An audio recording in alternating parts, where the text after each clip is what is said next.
I want to talk a little bit more about the use of cereal for breakfast. So I will shout out to anyone who will listen that cereal is a big scam. It's expensive. It's basically straight sugar. You know, some of them have fiber in them, but really no fat, very little protein. So it's boom, mainline sugar right into the bloodstream. Dexcom goes wild through the roof. Okay. But that doesn't mean that you can't have cereal. What it does mean is that you need to choose your cereal very carefully, and you have to plan ahead for the lack of protein that this thing will have. So if you're going to choose to have cereal, then I want you to also choose having a hard-boiled egg on the side, maybe even 2.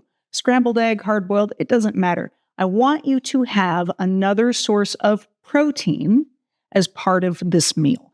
And that is what's going to even things out on your sensor. We don't want big roller coasters on the report. We want rolling hills.